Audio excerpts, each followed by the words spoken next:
disclosed that sort of upset me. They did say that it was on the grounds of abandonment, and I know he doesn't like that word. The sound of the gavel didn't just echo. It split the air like thunder tearing through glass, announcing that the truth long buried beneath years of polygamous illusion was about to claw its way into daylight. Every eye inside the courtroom was fixed on the man once called the patriarch of love, the architect of a family built on faith, and the destroyer of everything it claimed to stand for. Kody Brown sat motionless, his shoulders hunched beneath the weight of 1,000 unspoken apologies, his name now reduced to whispers of scandal and betrayal. Before him, a table cluttered with files and folded regrets stood like an altar to everything he had lost. Across from him sat Janelle Brown, her face composed but her spirit burning behind her eyes. Those quiet flames of fury that no lawyer could cross-examine. And somewhere behind them, clutching a crumpled tissue like it was salvation, sat Robyn Brown, the wife, who once symbolized unity, now the living emblem of division. The air was heavy with judgment. Not just from the court, but from every soul that had tuned in to witness the slow death of a myth. This was not a trial of money, nor a dispute over property. It was the public autopsy of a family that had once sold love as gospel and now stood as its cautionary tale. The whispers silenced the instant Janelle's attorney rose, his suit immaculate, his face unreadable, but his hand trembling just slightly as he held up a single folded letter. The one document that promised to shred what little illusion remained. "Your Honor," he said, voice steady as if practiced for this very moment. "We move to admit into evidence a handwritten letter dated and signed by Mrs. Robyn Brown, addressed to Mr. Kody Brown." The judge leaned forward, eyes sharp, tone clipped, and its relevance. The lawyer's answer sliced through the murmurs. "It explains everything." The courtroom seemed to breathe once, collectively, as if bracing for impact. Robyn froze.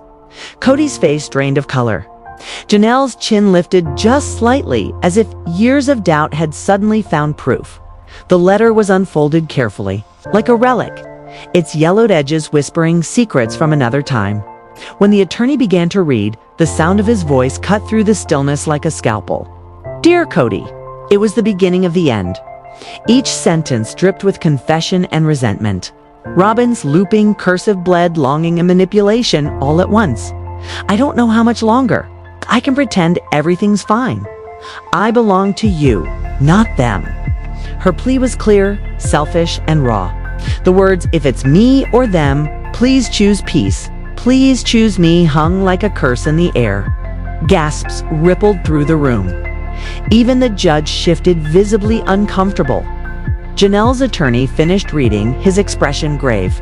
"Let the record reflect," he said, "that this letter predates the family's collapse by over a year. The silence that followed was not disbelief, was confirmation. Every rumor, every fracture, every unexplained distance suddenly had its origin inked in Robyn's delicate handwriting." Kody's jaw clenched, but his silence condemned him more than any answer could. The truth had always existed. He had just buried it in a drawer. Janelle's reaction wasn't legit, was vindication forged in quiet storms. She stood, her composure, the kind that can only come from surviving heartbreak in public. "Proof," she said evenly, "of what I always knew." Her words fell like verdicts. "You made your choice, Kody. You just didn't have the courage to admit it." And then, turning to Robyn, "You wanted to be the last one standing? Now you are." The courtroom didn't erupt, it froze. Robyn's tears glistened but didn't fall. Guilt had found her at last.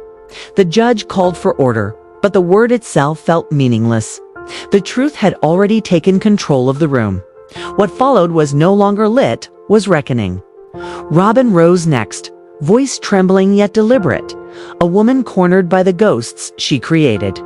"I wrote that letter 2 years ago," she began, clutching the copy as if it might burn her. "I was lost, isolated, desperate. I didn't mean to destroy anything." Her confession rippled with exhaustion and denial. But there was something hauntingly human in her voice. Like someone realizing too late that survival had looked a lot like sabotage. "I wanted to be loved," she whispered, "not chosen at the cost of others." The crowd leaned in. The court reporter hesitated before typing the next words. "I thought I was saving us," Robyn said, "but I was just helping everything fall apart." When she sat down, her sobs were not dramatic. They were hollow, echoing the sound of something breaking that had already been broken for years. And then came Janelle, no longer merely a wife, but a survivor of silence. She stood once more, holding the letter like a blade forged from betrayal. Her words cut cleaner than any attorney's argument. "You hid this," she said to Kody, her voice steady but quaking with power. "You hid the truth from all of us. You let us think we failed you when it was you who walked away." Each sentence struck like thunder. "You let our children think they weren't enough. You let me defend you while you were defending her." Kody said nothing. His silence was his confession. Janelle's eyes shone, not with tears, but with fury refined by grief. "You don't get to rewrite this," she declared. "You didn't lose your family. You left it." The courtroom packed. Breathless listened, not to accusation, but to liberation. When she read aloud this single damning line, "It's me or them. I hope you'll choose," Passé's the meaning was no longer poetic. It was fatal. "And you did," she said, simply turning to him. "You chose her. You chose quiet. You chose cowardice." The words landed like hammer strikes on marble. Then, in a voice barely above a whisper, she asked, "Do you remember our son's last message?" She read it aloud. "Dad, we miss you, but you only show up when it's convenient." By the time she finished, even the judge's pen had stopped moving. This was no longer a deposition. It was grief carved into testimony. Janelle ended softly. "I'm not here for money. I'm here because my children were left behind." Then, one final strike. "You didn't just lose us. Kody, you erased us." When she sat, the courtroom exhaled as if oxygen had finally returned. What followed next would no longer be about evidence or lit, would be about truth finally tearing through denial. Kody Brown rose for the first time since the trial began. The man who once orchestrated harmony, now standing in the ruins of his own creation. His voice was a whisper, almost reverent in its fragility. "I failed," he said, and the words hung there, heavier than judgment, heavier than guilt. He admitted what the world already knew, that he had mistaken control for love, silence for peace, escape for strength. The truth spilled out of him like confession in a church no one believed in anymore. "I was running," he said. "I called it peace, but I was running." And the courtroom listened. Because there was no victory here, only the slow unmaking of a man who had built his kingdom on affection and lost it to avoidance.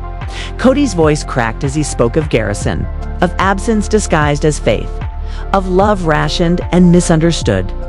"I thought I could love everyone equally," he said. "But I gave more to Robyn because she didn't make me feel like a failure." That single sentence broke something even in those who hated him most. Because beneath the ego, beneath the TV smiles and scripted spirituality, was a man hollowed out by his own decisions. "If you're building a family," he said finally, "and you find yourself choosing who to disappoint, stop. Tell the truth before it destroys you."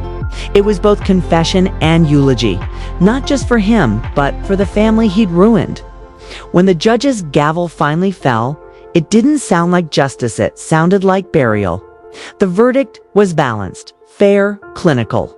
But fairness cannot undo fractures. Property was divided, custody defined, futures redrawn. Janelle's sons cried quietly. Robyn sobbed openly. Kody didn't move. He sat, staring at the letter, the artifact of everything he'd never said. When the crowd dispersed, when the cameras stopped flashing, he remained the last man in an empty courtroom, holding a piece of paper that had destroyed his entire mythology. Outside, the sky was indifferent. Reporters shouted questions, but the family no longer belonged to the world, belonged to history. Robyn left first, tears and silence her only answer.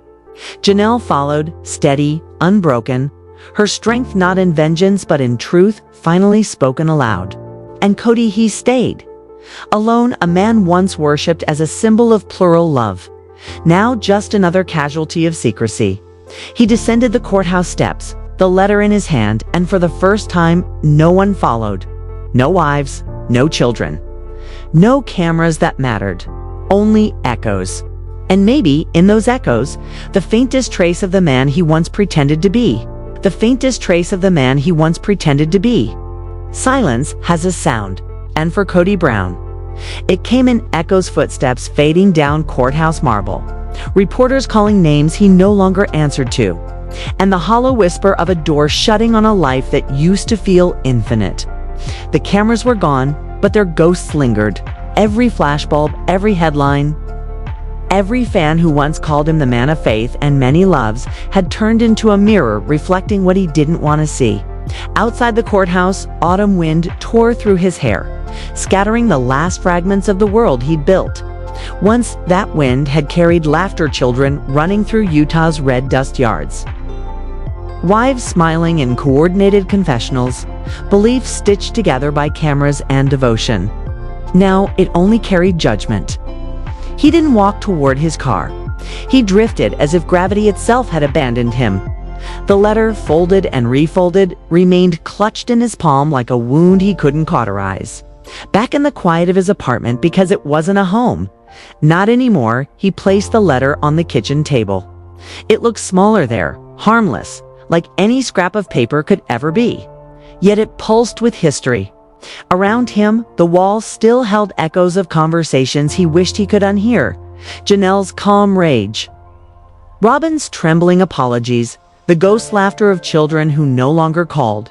He poured a glass of water, but it tasted like guilt. Every breath he took seemed to weigh more. He had built his identity on the idea that love could be multiplied without division.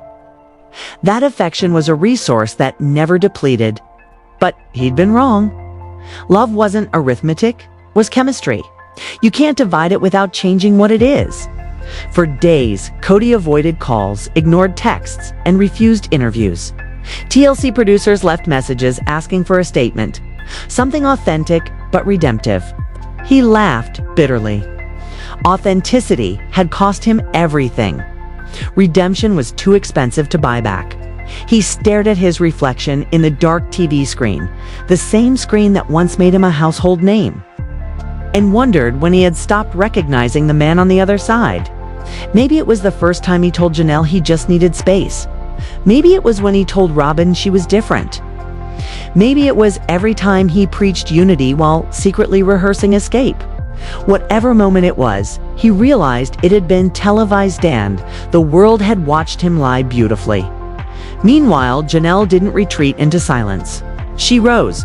Her strength didn't resonated. Within a week of the verdict, she sat down with a documentary producer, not to settle scores, but to rewrite narrative. "I don't want revenge," she said, her voice firm. "I want clarity."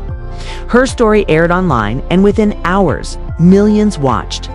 Not because it was scandalous, but because it was honest. She didn't curse Kody, didn't vilify Robyn. She simply told the truth, the story of a woman who stayed too long believing that endurance was faith. "Love isn't sacrifice," she told the camera. "Love is safety. If you lose safety, it's not love anymore." Those words trended globally. Women wrote to her, thanking her for saying what they couldn't. Janelle Brown had stopped being a wife on a reality show and had become something far. Raw symbol of dignity reclaimed in public view. Robyn, on the other hand, disappeared. She closed her social media, declined interviews, stopped appearing at public events. Some tabloids claimed she fled to Flagstaff.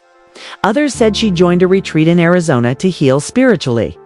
The truth was simpler, and Seder she stayed home, curtains drawn, surrounded by silence that screamed. Her children avoided television. Her phone remained buried under unread notifications.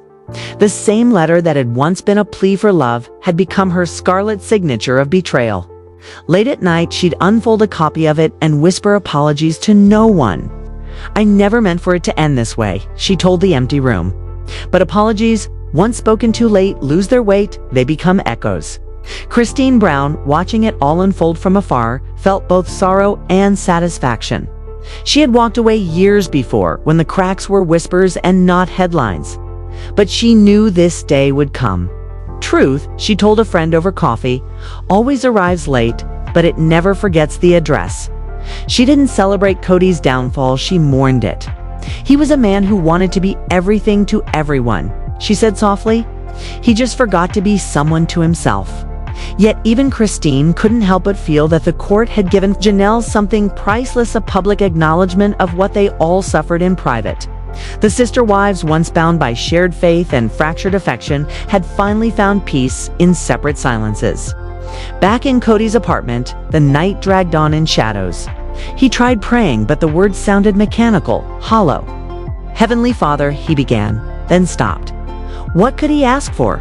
Forgiveness, understanding, a time machine. He leaned back, eyes closed, and the images replayed uninvited Janelle's final glare. Robyn's trembling confession, Garrison's last voicemail. "Dad, I don't hate you. I just don't recognize you." That one broke him. He slammed his fist against the table, knocking the letter to the floor. It fluttered down like a fallen verdict. Kody sank to his knees, not in prayer but in exhaustion. "What do I do now?" he whispered. The room, merciless as always, gave no answer. Morning light brought no mercy either. The internet buzzed with opinion. Some defended him.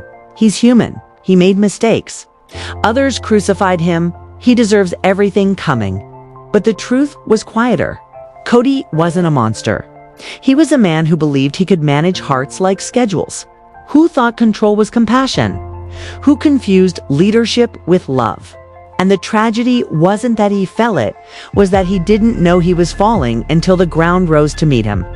Weeks passed. The letter remained on the counter, stained now with coffee and regret. One morning, Kody finally picked it up, walked outside, and burned it in an ashtray on his balcony. He watched the flames curl through the ink, turning confession to smoke. When the last ember died, he felt no peace, just emptiness, wide and quiet. But sometimes emptiness is the first honest thing a man feels. He turned, stepped inside, and for the first time in years, started to clean. Not as therapy, but as acknowledgement. You can't rebuild until you've faced the ruins. As the months crawled forward, something subtle began to shift. He started reaching out, not to cameras, but to people. He sent a message to Christine. "You were right," it read, "about everything." She didn't reply, but she smiled when she read it. He called Janelle, leaving a voicemail. "You don't owe me forgiveness, but I needed to say sorry." She didn't call back, but she didn't delete the message either.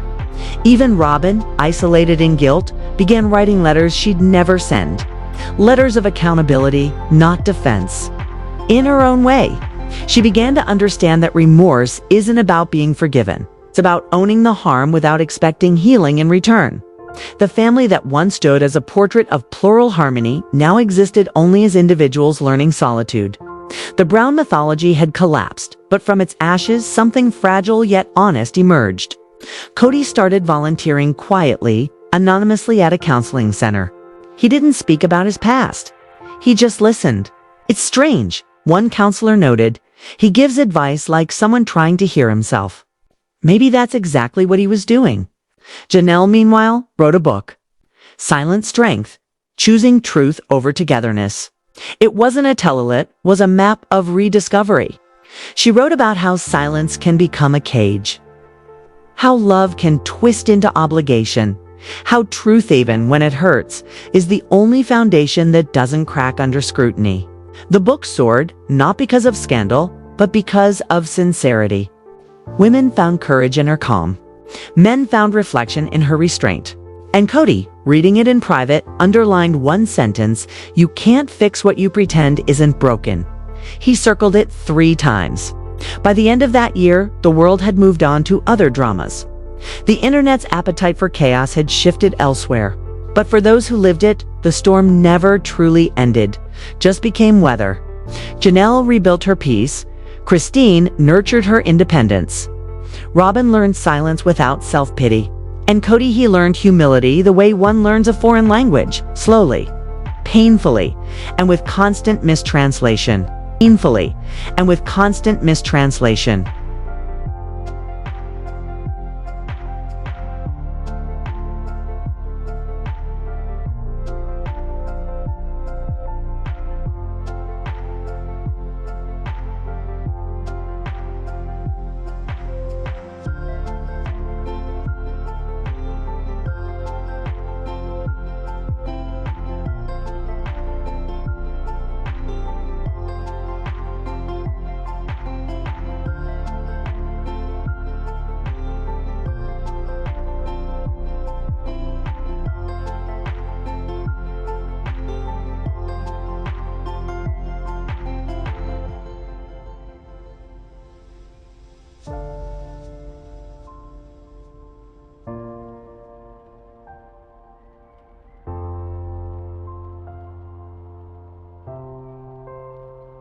Bye.